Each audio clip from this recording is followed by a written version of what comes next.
So, welcome to a very special extended Friday 15. We have been having an amazing time trying to get on our free taster coaching call this morning. We've apparently our scientist elements have let us know that there are cloud flares going on. Apparently, there's a solar flare happening.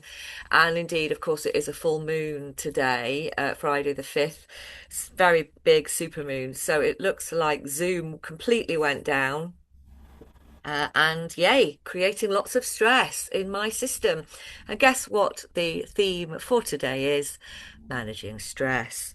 So, as ever, the universe's sense of humour wins out, and we are where we are. But instead of just one person asking questions, there's a few people who can chip in their wisdom or their questions as we go through, and we will share this. So we're talking about stress and we're talking about it from a very specific standpoint, which is not trying to get rid of it, but how we can use it as a power. So really turning from that feeling of being wiped out by stress to using it as a way of feeling more empowered and more capable of managing our lives. And this is all to do with our nervous system. It's all going to come down to how well we can regulate. Joanna, I'm just going to pass over to you to say a little bit about the sympathetic and the parasympathetic nervous system, please. Joanna is a highly trained expert on this. We don't have time for all your wisdom, but Joanna, if you could encapsulate the difference between the sympathetic and the parasympathetic nervous system for us, that would be amazing. Thank you. Great. Thank you. So, sympathetic is when we are stressed. That's when our nervous system, I call it knocked off. We're in our sympathetic nervous system, and all those feelings of anxiety, not being able to cope with the normal stuff, they will be the symptoms of if you are living in your sympathetic nervous system. If you're in your parasympathetic nervous system, which we class as rest and digest, we are much calmer. Our brain waves are in a more alpha state, and we can manage what we couldn't manage in the sympathetic nervous system. So we want to be working with our parasympathetic nervous system as often as possible. And also the benefit of that is you can then recognize, oh, I'm in my sympathetic. The more you can stay in your parasympathetic. Fantastic. Amazing. Thank you. So this is really important because it's not that it's a good and bad. So we don't have, oh, the parasympathetic's good. And if you're in the wrong nervous system, if you're in the sympathetic nervous system, then that's not right. This is not the way of it. The sympathetic nervous system is a really important part of our makeup because it literally keeps us alive. So our sympathetic nervous system is there to handle any sort of threat, any sort of danger, any sort of difficult situation coming at us. It is there to make sure that we are equipped to stay alive. The issue with modern life is we don't switch it back off again. So as human beings, we're designed for acute stress. We're designed for the stress to come in and then the stress to go out. If you have an animal, a pet, you will see them cope with this.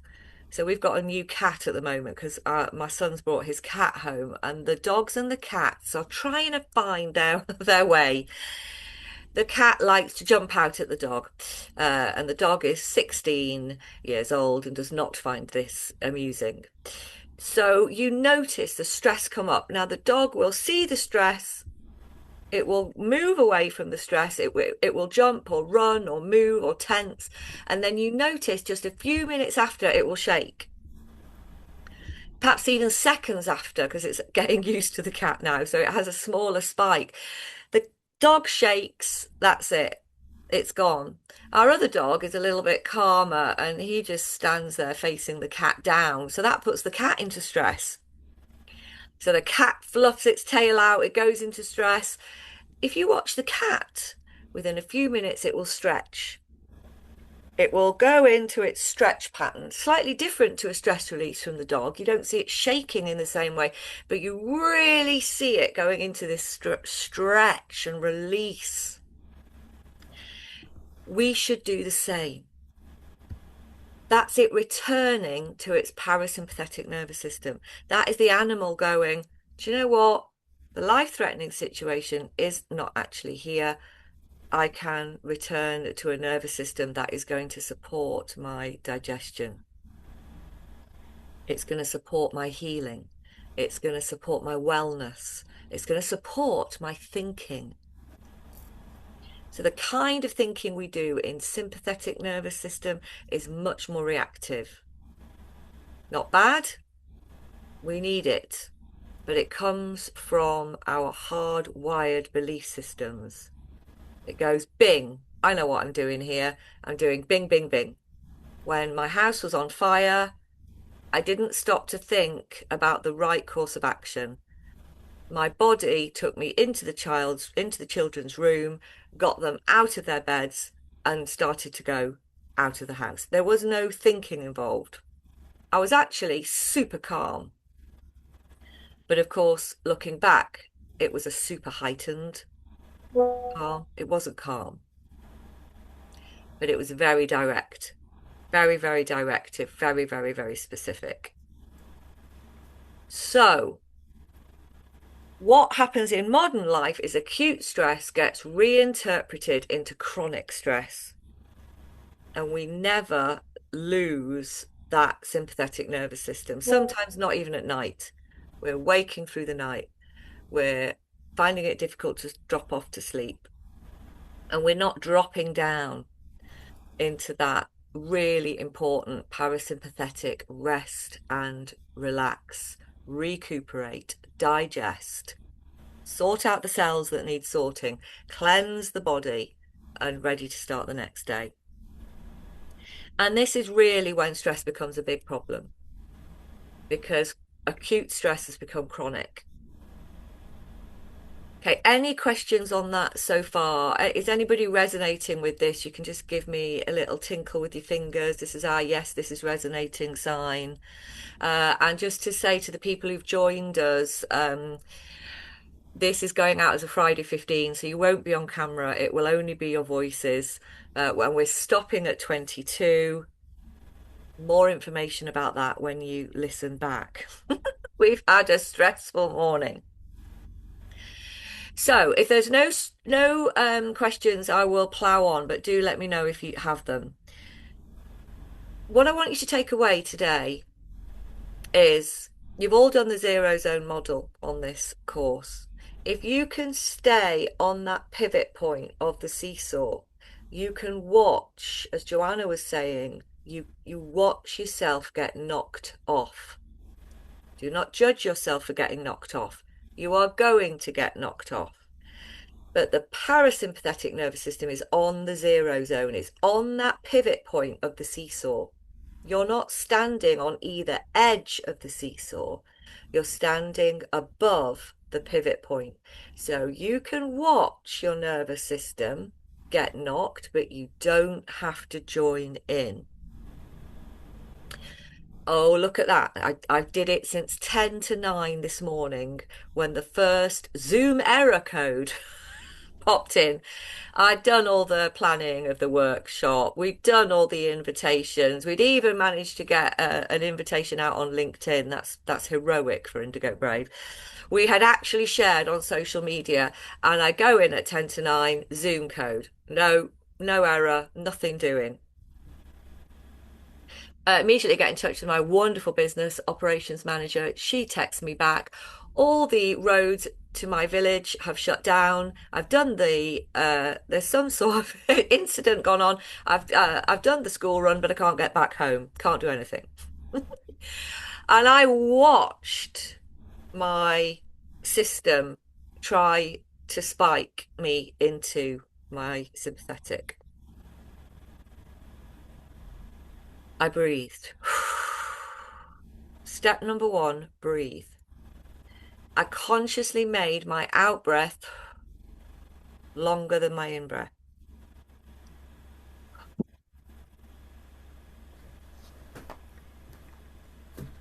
It's a very quick way of regaining your position on that zero zone.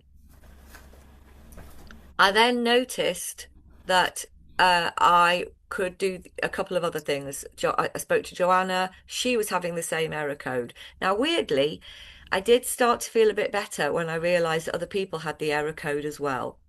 I'm not sure this is a very nice part of the human psyche, but when you think you're the only one who's messed everything up and everybody else is ready to go, that's a very particular part of the brain that gets triggered.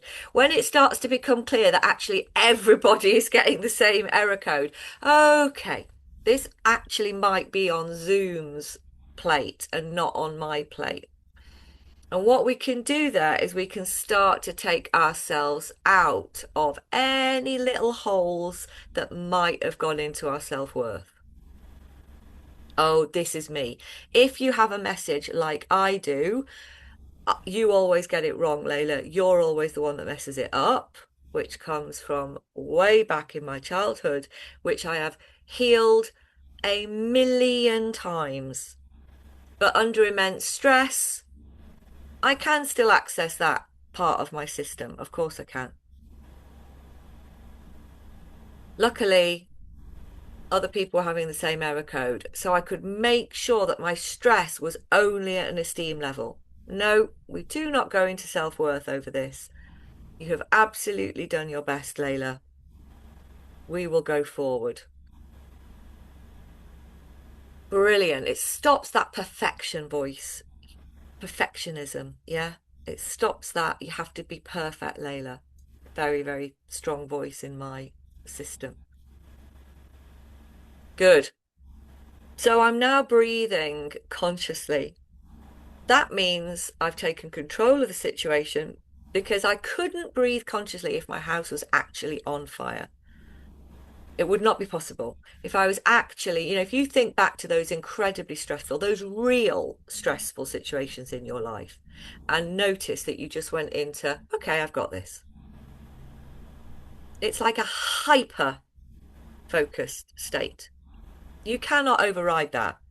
If you have to do an emergency stop in a car, you cannot access the part of your brain that goes, well, actually, there was a pigeon in the road a bit ago. Are we absolutely sure that all wildlife is out of the way before? You can't access the part of the brain. Emergency stop. It's hardwired in. So because I have used biology and gone for my breathing, I am able to take control of the situation. Once I've taken control of the situation and I've noticed what Joanna described as the getting knocked off, I'm back in my parasympathetic. Okay. Now I can do a heart coherence breath. Now I can do a heart coherence breath. Now I can breathe into my heart. And now I can remember that my clients are wonderful people. Nobody's going to be climbing onto LinkedIn to do a diatribe as to how inefficient I am, or nobody's going to judge me. Nobody's going to star on me. I love my clients. I can remember that. And that settles my nervous system to another level. I notice my sense of humor popping back. One of my wonderful clients pops on and starts telling me all about the flares and the number of people who are complaining about internet, Wi-Fi connectivity, all that stuff. I'm back down another level. So, quick takeaway for this session is this. What if whatever was coming at you, your single job was to take control of your nervous system? What if that was job number one? Not to please your boss, not to get over the deadline, not to, as we had yesterday, sort out a horrific issue with our Basket Brigade charity where we had car breakdowns. We had, believe it or not, people losing their front teeth and having to go to emergency dental appointments out of nowhere. We had everything flying at us, and we still managed as a team to come up with a creative solution that unbelievably has thrilled the Devonshire Arms in Baslow because they get to store all our 100 Christmas cakes overnight.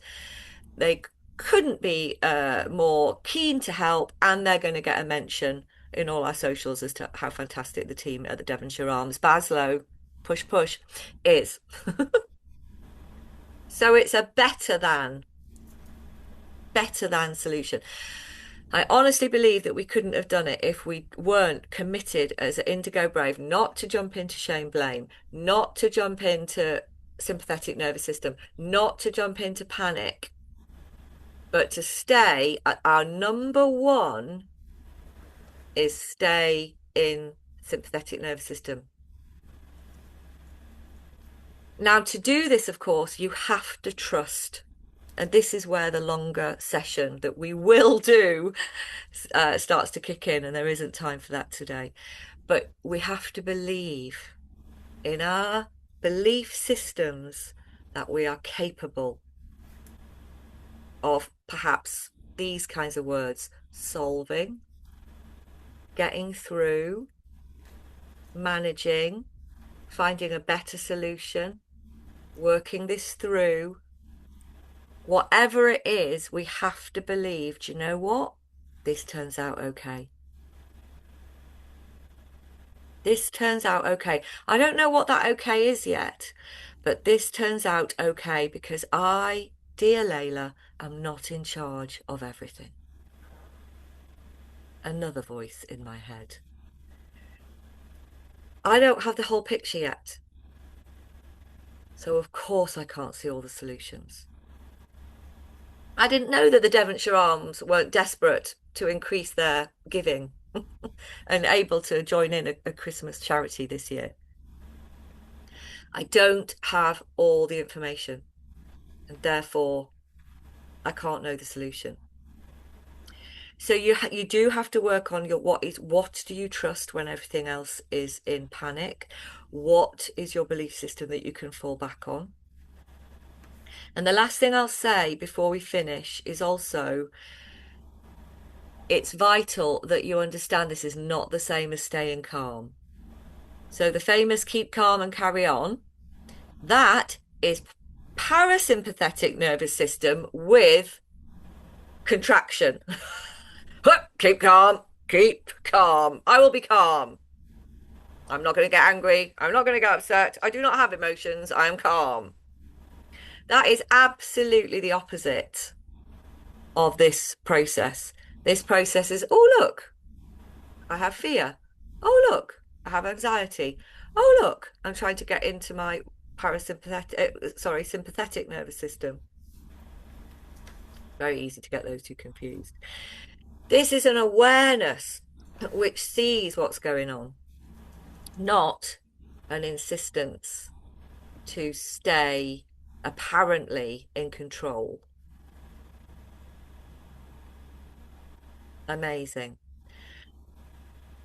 So I'm going to honour the people who were very kind but mentioned that they did have to get off, which is why this is a shorter session, and take a pause there.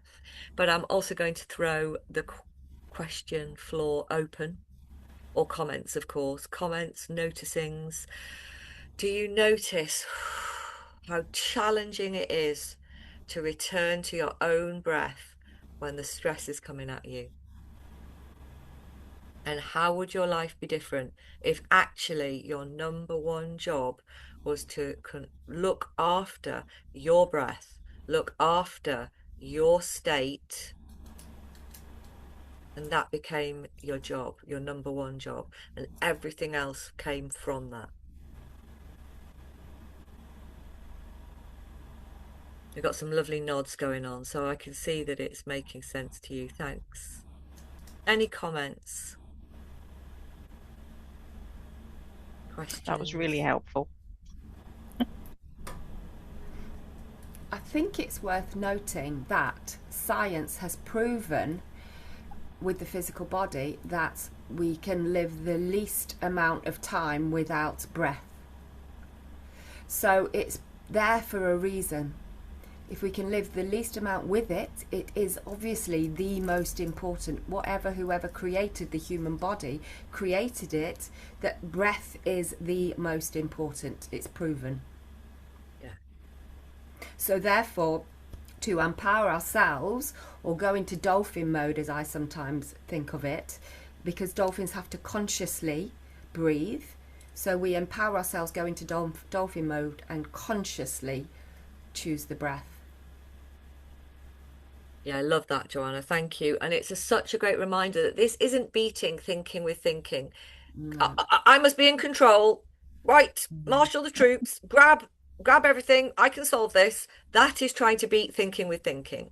Your Mm. chimp is knocking down your cage, if that metaphor means anything to you, or your inner child is in a flat spin because everything's going wrong, and you control. That's trying to beat those areas of your brain with more thinking. This is different. This beats thinking with biology. Because when you can breathe into your heart brain,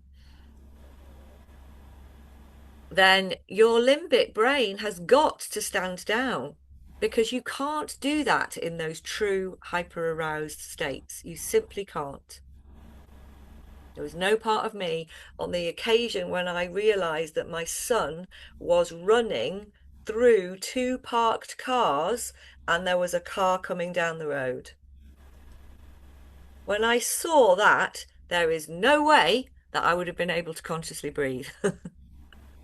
And I'm just mentioning all the incredibly stressful things that I can think of, but you'll have your own.